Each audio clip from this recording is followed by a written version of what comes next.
Namo Buddhaya. Welcome to yet another episode in Inner Guide Q&A program. In today's video, we're going to be discussing and observing about how to stop comparing yourself with others. Coming right up. In this human society, there are so many kinds of people. They live in different social states, right? We have to deal with these people when we are living our life.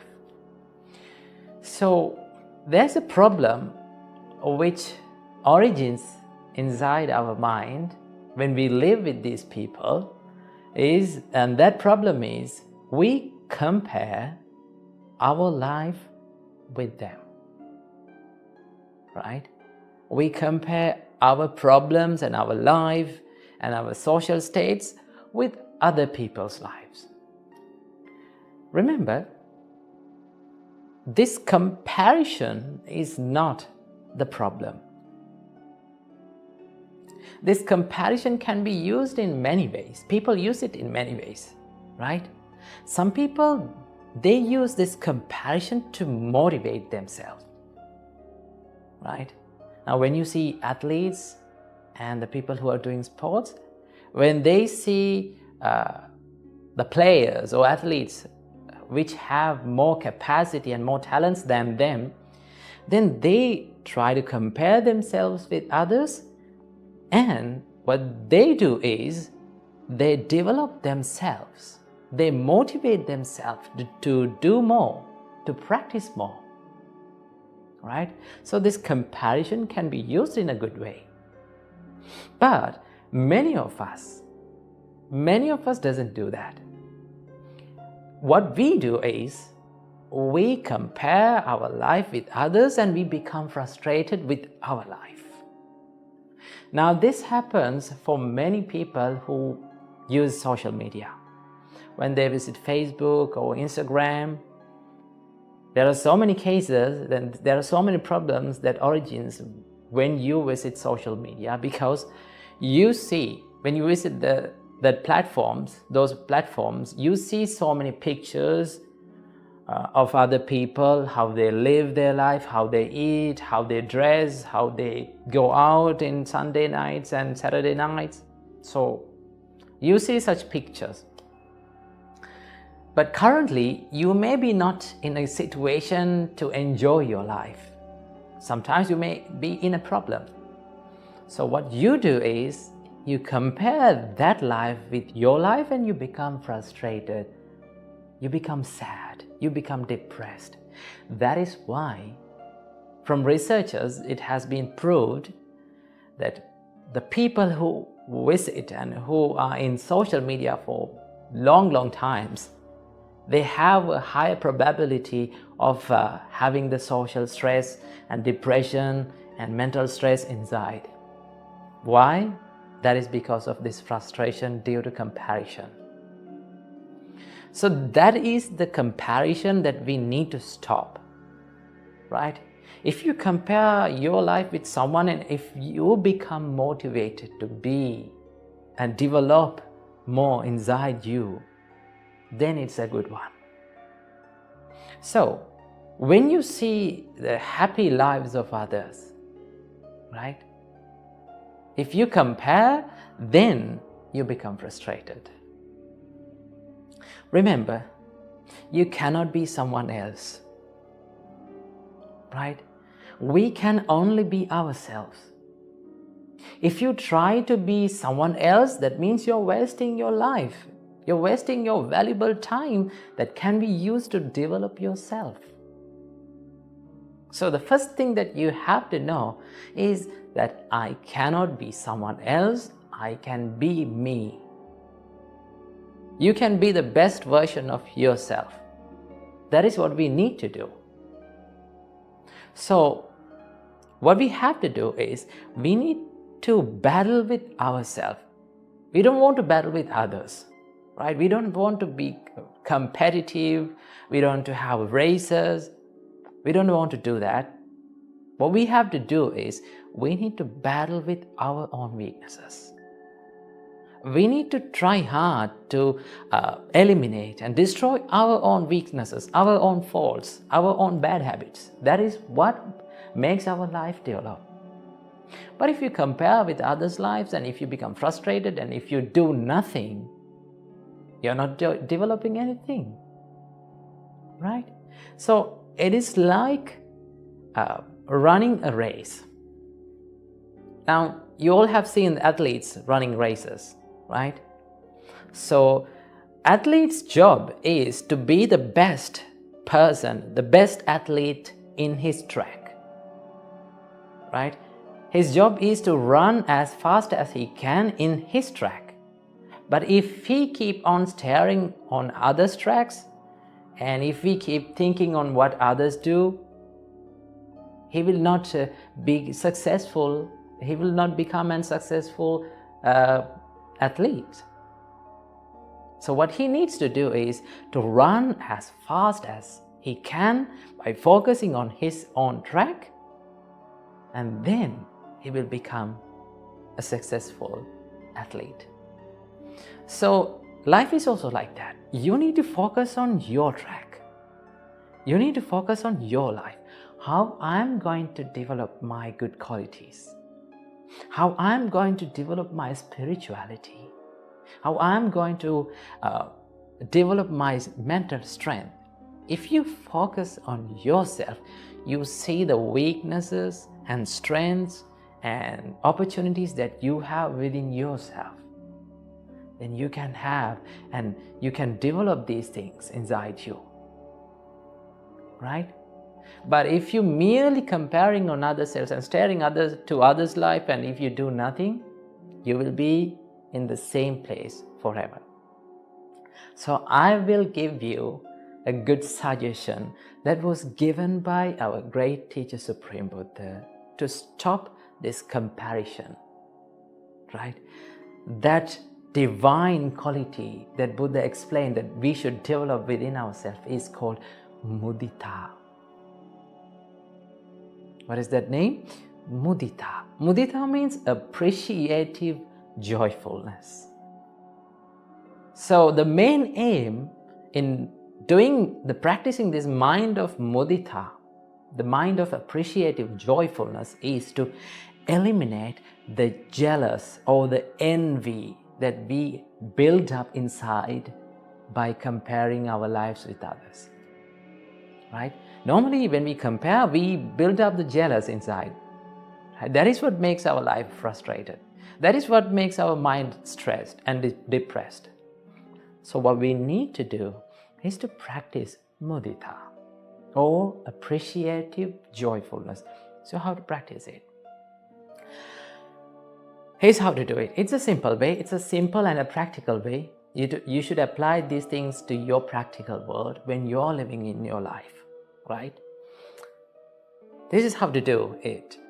Is when you see the good lives of other people, when you see the bright sides of people, what you need to do is you need to practice your mind to be happy by seeing them, to wish the well-being of their life, right?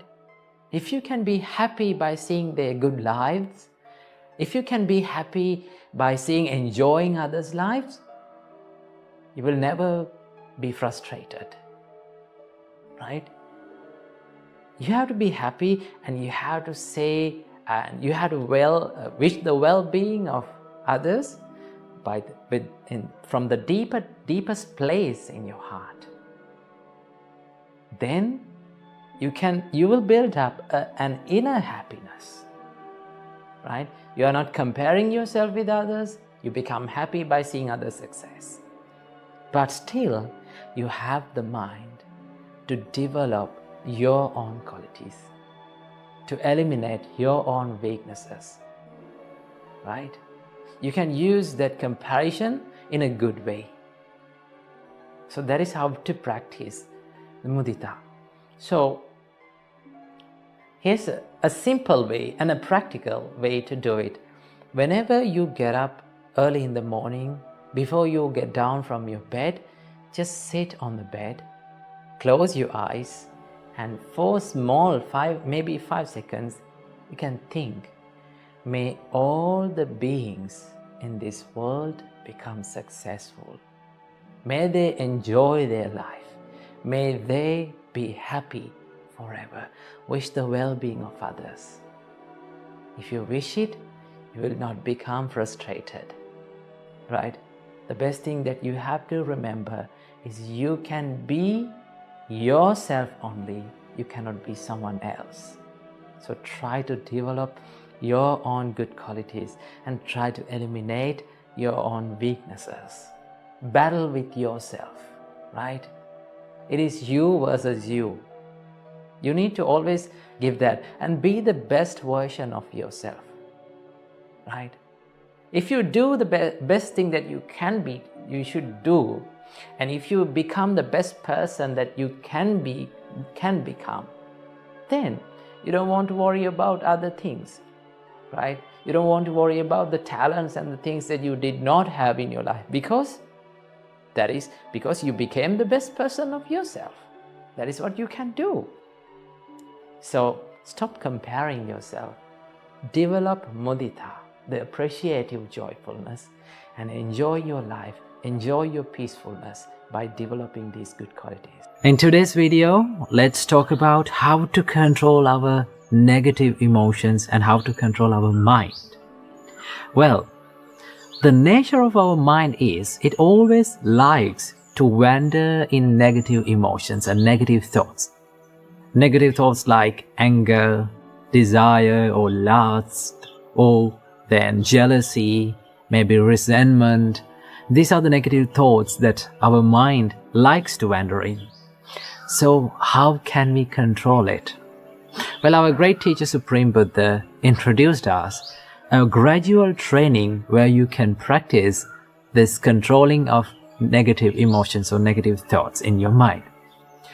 So without any further ado, I'm going to introduce them to you. So first and foremost, before getting into these steps, there is one thing that you have to practice, and there is one thing that you have to master, and that is awareness. If you are not aware of what you are thinking, if you are not mindful about what you are thinking, then you cannot control it. So you have to totally understand and you have to totally be aware of what you are thinking. Okay? So whenever you become aware of what you are thinking, then you will have that power to control it. So here comes the first step. Buddha says, whenever you become aware of your mind is wandering in negative thoughts like anger or lustful thoughts or resentment or jealousy, the first thing is to shift your thought pattern to something wholesome. There are some wholesome thoughts in your mind which makes you peaceful. Maybe like thinking of something that you have done in the past, like maybe you helped someone. Whenever you think that thought, your mind becomes happy and peaceful. So what you're going to do is, whenever you become aware of your negative thoughts, we're going to shift our thought pattern to something that is wholesome, something that makes us peaceful. So that is the first thing that Buddha says. Shift your thoughts to wholesome thoughts. If that first step did not work out, then what you have to do, go for the next step. What is that? Buddha says, think about the disadvantages of thinking negative emotions, right? If you are constantly having angry thoughts, then you have to think, these thoughts are hurting myself and others. If I take actions according to these thoughts, it will hurt myself and the others. Remember, it may be a little thought of anger, but if it grow up, what will happen? It will be destructive. So what do you have to do? Think about the drawbacks or disadvantages of thinking these negative thoughts. Then, whenever you see these disadvantages, your mind will tend to stay away from these negative thoughts. Most of the time, we are not aware of these disadvantages. Okay? So what do you have to do? Think, if I keep on thinking these negative thoughts, it is not going to help me. It will disrupt my peacefulness. Right? That is the second step. Then as the third step, Buddha says, pay no mind pay no attention.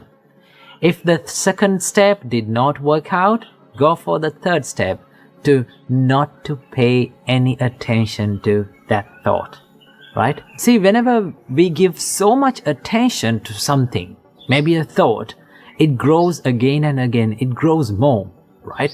For an example, if you became angry with someone and if you keep thinking about him again and again and becoming angry, that anger will grow more and more. So what do you have to do?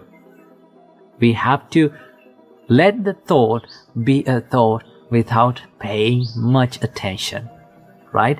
When you just stay away from giving attention, then it will fade away from your mind. It's something like this. Have you seen little babies, when they fall down, they start to cry, right? If the parent or the mother or father see that it is not a big deal of falling, if mother or father did not give any attention to that baby, what does he do? He just don't care about that. He will stop crying. Same thing goes with our mind. If we did not pay any attention to that thought, right? If we did not care about that thought and just let it go and let it pass away from our mind, then it will fade away. That is one way of doing that. If the third step did not work for you, then the Buddha says, go for the fourth step, to relax your thought process, right? Now remember, when you think negative thoughts, your mind becomes so much busy, so much rough and distracted. So, what you're going to do is, you're thinking, why am I thinking these distractive thoughts, these negative thoughts that are making me so much busy and making me distracted, right? So, what you're going to do is, you're relaxing your thought process to something very soft and subtle. Maybe like loving kindness, maybe like compassion, right? Maybe like gratefulness. When you think those thoughts, when you think more positive thoughts, your mind or your thought process becomes so much relaxed. And then if the fourth step did not work for you, then it comes the final step. This is something that we have to do with a great care. I do not recommend for everyone to do this. This should be done with a great experience and a good practice, right? And that is to crush your thought with awareness, right? You have to be totally aware of your thinking pattern and have a good determination to your mind that I am not going to think these negative thoughts, right? But this should not be done by everyone, right? Some may be not good at this, right? If you keep on becoming aware and if you keep on forcing this mind, it will grow more and more these negative thoughts. So if all those 4 steps did not work for you, then you have to go for the final step, right? So it is much better to practice these 4 thoughts before doing the final one, okay? So practice these things. When you practice, you will feel and you will understand that your negative emotions are fading away little by little. Remember, this is not going to happen overnight. It will take a long time to do this, but you have to keep on practicing. Keep on doing it. Make it a habit, and then you will become a master of it. So practice this practice and make your mind a place where free from negative thoughts. A quick question. Are you having sleepless nights because of these heavy loads of thoughts that are coming and looping inside your mind? Or are you someone who is imagining the worst case scenarios all the time whenever you're going to do something new? Or are you someone who is worrying about what other people will think of me? Well, if you are such a person, you might be overthinking. So let's find out a way that where we can get out of our head and quit overthinking and get the works done. So what we can do for this? Well, the first and the foremost thing that you have to do is to realize that overthinking is not going to help you in the process, right? You can plan, you can analyze, but do not overdo it. If you are over planning, if you are over analyzing, it's not going to help you, right? It will distract you from the process. The first thing that you have to realize is that overthinking is not going to help you. The second thing, you can practice to be mindful. Now, this is a practice that you can do to stop overthinking, to be mindful, to practice the mindfulness. So how can we practice the mindfulness? So there are many ways that our great teacher Supreme Buddha taught us to be mindful. One of them is to be mindful about the breathing pattern, which we call anapanasati, right? When you become more mindful about this inhale and exhale, your mind instantly comes to the present moment, right? Now you're only thinking about inhale and exhale. You're being mindful about that. Now, instantly, you reduced these thousands and thousands and looping thoughts to two thoughts. What are those two thoughts? Inhale and exhale. So when you're thinking like that, and when you become mindful, normally, automatically, you will find the peacefulness and you will stop overthinking about these things, right? So whenever you catch yourself overthinking, what you have to do, take 3 deep breaths in and out, right? And just stay for a while by being mindful about your breathing pattern. Or you can be mindful about your body, right? You can ask from yourself that, how am I sitting now, right? What am I doing now? And you ask these things from yourself, you can answer these things like, I'm sitting now. You can recognize. When you do these things, you can be mindful. If you're mindful, your mind is in the present moment. And when your mind is in the present moment, your mind is in the peacefulness. There's a saying, and it goes like this. If you're sad, then your mind is in the past. If you're anxious, your mind will be in the future. But if you are peaceful and if you are still, your mind is in the present moment. So start living in the present moment, right? When you live in the present moment, when you live right here, right now, you can be more peaceful and you can stop these overthinking patterns, right? And also, there's another part of overthinking. What is that? The what if question, right? So many people ask from them that, what if this happened? What if this not happens, right? What if everything that I did was wrong? They are constantly thinking about these things like that, right? They are imagining these worst case scenarios. So I must say something about them, right? So if you're thinking this what if question again and again, you can ask from yourself, what if everything that I did was okay? You can be positive. What if everything that I've planned and I've done was really great? So that can happen. There is always many possibilities for your plans to go okay. So don't be negative. Always think, I'm not going to be perfect, right? I cannot be perfect, but I can be the best version of myself. I can do my best. I must do my best. And be positive and go for it and take risks. Without taking risks, we cannot be successful in our lives. So practice these things, right? Be more mindful, right? Be more kind to yourself. And always think that if I overthink, if I constantly worry about myself, it will kill the peacefulness of my life. So I hope this video gave some light to your life. So be peaceful and be mindful and get out of your head and start doing the works that you haven't done. Namo Buddhaya, Theruvan Saranai. Namo Buddhaya.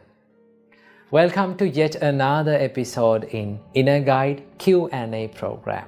Now it's been a long time that we haven't done a Q&A session. So today we are going to answer one of your questions. Someone has mentioned in the comments that it said that what to do when the life is becoming unfair and what to do when life is not going in my way. Well, we are going to talk about this today. First of all, remember the nature of our life. What is the nature of our life? Life is a little bit unfair. That is the real nature. But the problem is we expect that everything in our life to be perfect and to be fair. That is the problem. That is where the real problem is. Because Buddha said, if you have expectations, if you have more and more expectations inside yourself, chances are very high for you to feel so stressed. So remember that expectations stands for suffering. If you expect the life to be fair, you will suffer, right? So the nature of our life is, it is a little bit unfair. So how to face such situations, how to face unfair situations in our life? Well, I want you to do 3 things when you face tough situations in your life, right? These are very simple, but yet when you practice it, it is very hard to do that, but you can achieve it. Number 1, first of all, you need to realize what the situation is. That is the first thing that you have to do. If you're going through a hard time, right, you need to analyze about that and see what the problem is. Well, there are 2 types of situations in our life. What is that? First type of situation is the situations which are in our control, experiences which can be changed by ourselves, right? And the second type of situation is the situations which are out of our control. We cannot do many things about that situation, right?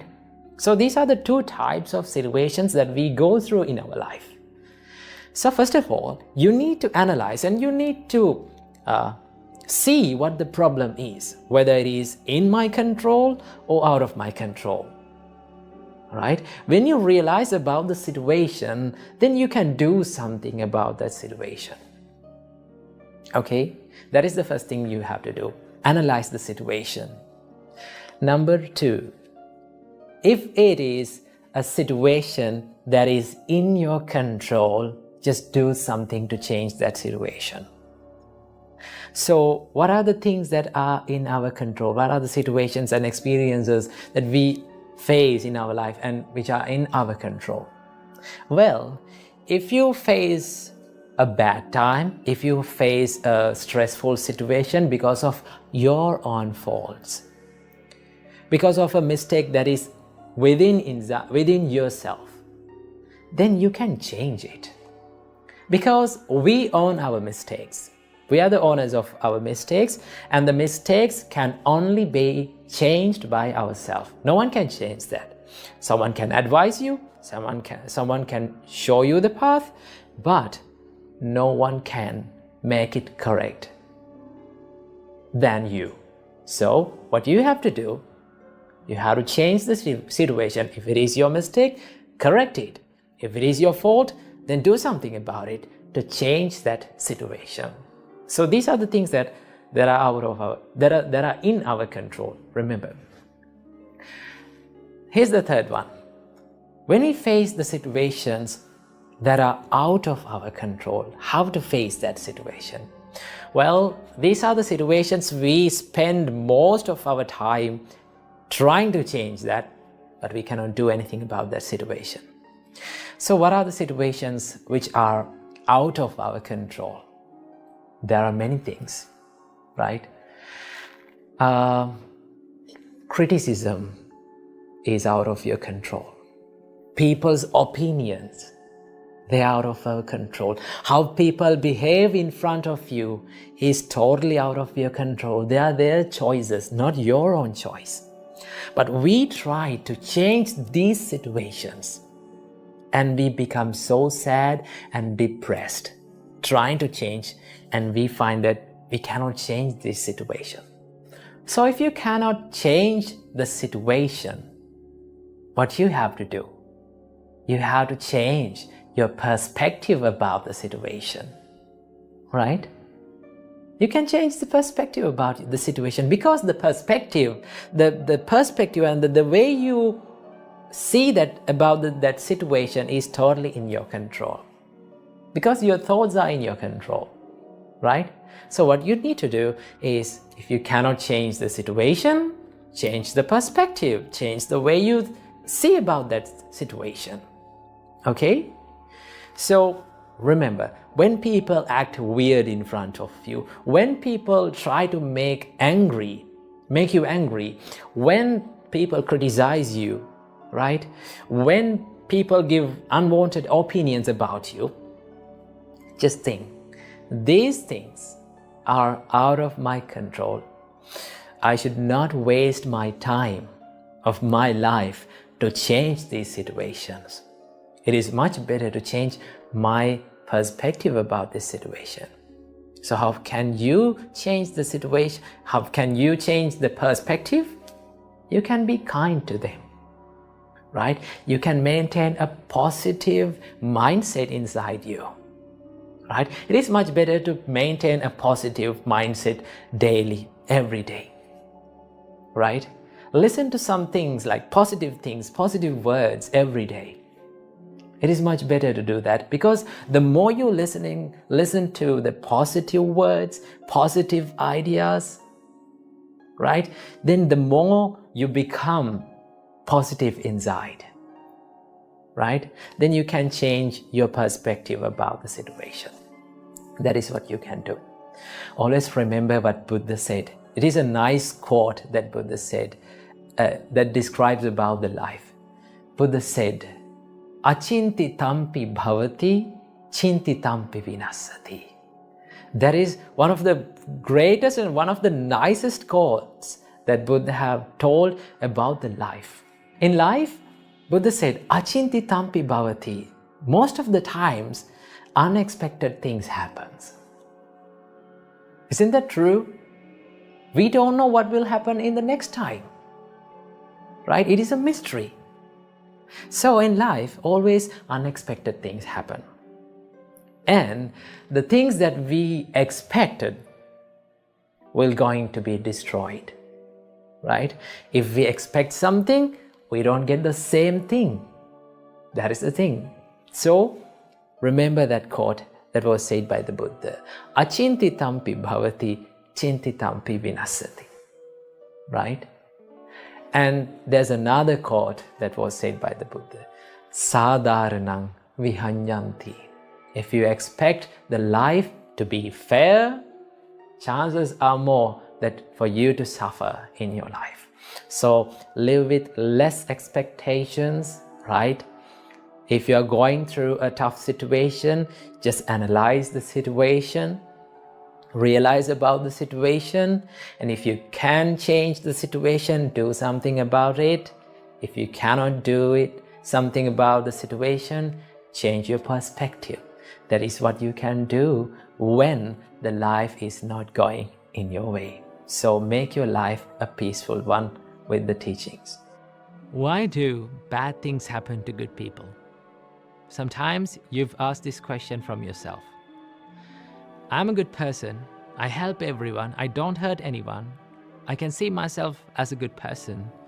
But still, why all these bad things? Why all these painful things, sufferings happen to my life? Why life always keep testing me always?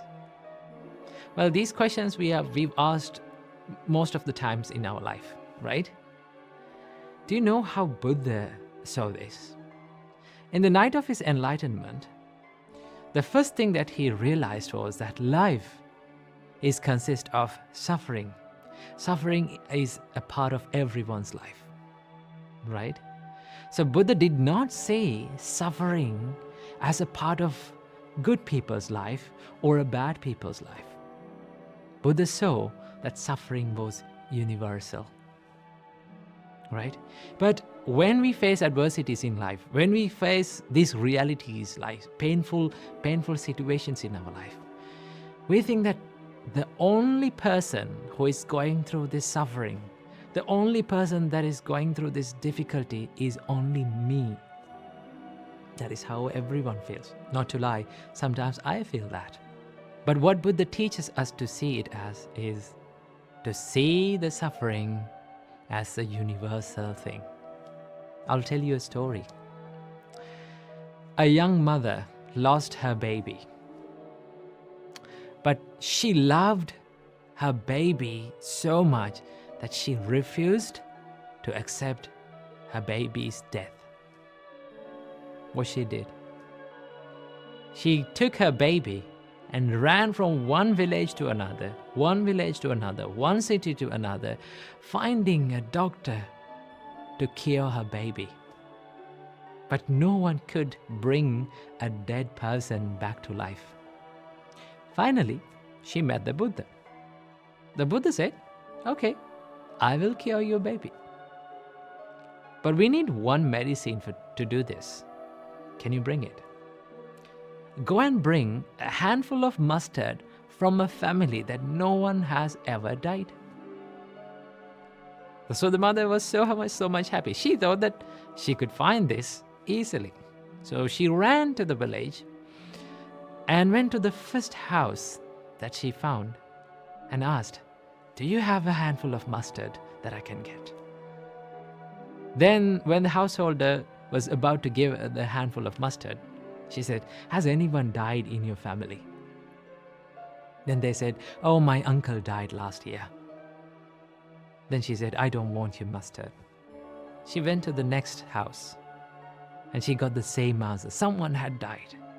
She went to the other one. She went from one house to another and she went through the whole village. The only word that she heard was, "Someone died." Death. Then she understood, okay, death is not only for me. Death was something that I always heard in this journey. Maybe my child is dead. So she made her heart strong enough to accept her baby's death. She went back to the monastery to meet the Buddha and thanked the Buddha for curing not the baby, but her heart. What Buddha teaches us to see about life is that to see the suffering as universal. So next time when you go through a difficulty in your life, and the next time when you go through a hardship, painful feeling in life, understand that you are not all alone. There are so many people who is going through in life that's in the same situation, the suffering. Okay? Most of the time, we try to remove the suffering from life. We always wish that this suffering was not there in our life. Right? We go to sleep thinking that next day morning when we wake up, all these things will be a dream. All these problems will disappear. But the reality is, when there is suffering in life, there is suffering. So that the first thing that we need to do is that accept that there is suffering in life. So the whole point of realizing the first noble truth in Buddhism is to accept the suffering as it is, to see the suffering as it is. Only when you accept the suffering, we can cure it. We can find a remedy for it. First of all, you need to accept that there is pain and suffering in all of our lives, right? And then we can choose what to do with it. Most of the time, we spend a lot of time worrying about changing what we can't change, right? But it all depends on how you choose to react to these experiences in life. Most of the time, these painful feelings, sufferings that comes to our life are blessings in disguise, right? If we did not get difficult situations, if we did not get hardships to our life, right, challenges in our life, how can we develop a strong mindset, right? There's a saying that if you need to learn how to swim, what do you have to do? You have to jump to the pool. Somehow you have to experience how drowning feels like. Only then you can realize that what should I do to learn how to swim, right? In the same way, there is no use of trying to avoid or wishing and praying that suffering was not there in life, right? There's no point of wishing and praying that please don't give me suffering. Always wish a mindset that you can face strongly to all these sufferings and painful situations in life. Whenever you get a strong mind to face any kind of challenge in your life, then you can be happy and in peace because you're ready for anything in your life, right? So always wish a strong mindset that you can face any challenge, any difficult situation in life. So remember that not only bad things happen to good people, good things also happen to good people. And also, sometimes you may think, why all those good things happen to bad people, right? It is not always the case. Good things happen to bad people, and also bad thing happens to good people. That is the law of this world. So we all need to develop the mindset to see the suffering as a common truth to everyone, not a personal thing. So I wish you all, may all of you be able to develop a strong mindset to face any challenge in all of your life. Namo Buddhaya.